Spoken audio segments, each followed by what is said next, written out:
Assalamualaikum warahmatullahi wabarakatuh. Arurang kedua bagian Babarit, Abi Anjar, Abi Lisa, Abi Rahma, Abi Dewa, Abi Ananda, Abi Mirna.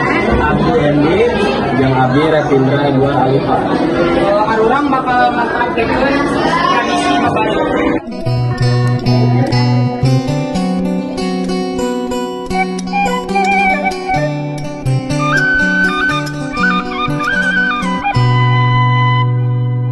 Tradisi bebarit mangrupa bagian tina kebudayaan.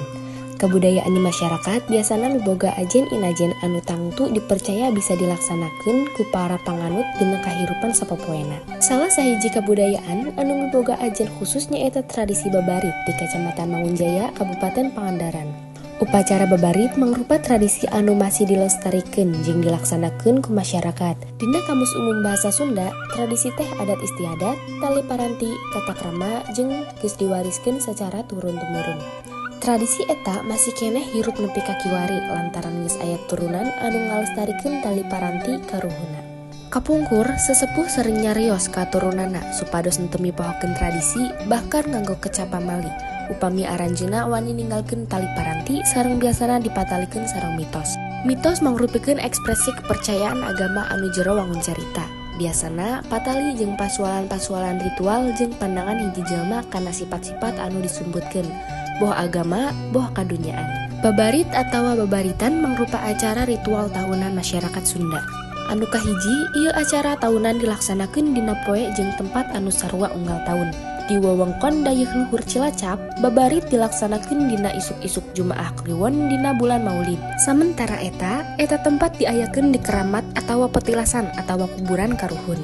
Minangka bagian tina runtuyan acara adat tahunan anu sababaraha poe atawa minggu samemehna dimimitian ku acara sedekah ketupat Rebo Wekasan.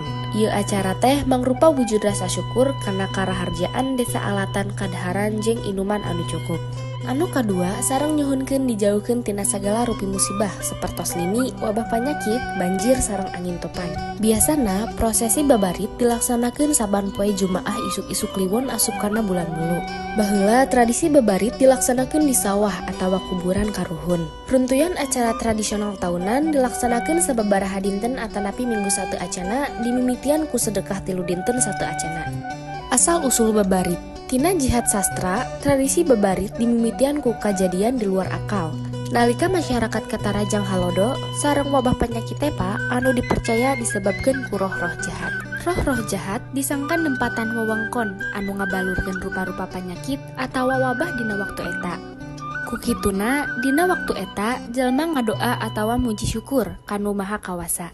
Tujuanna pikeun ngusir pangaruh roh-roh jahat sareng nyuhunkeun ka Gusti Allah masihan hujan supados bumi henteu garing deui.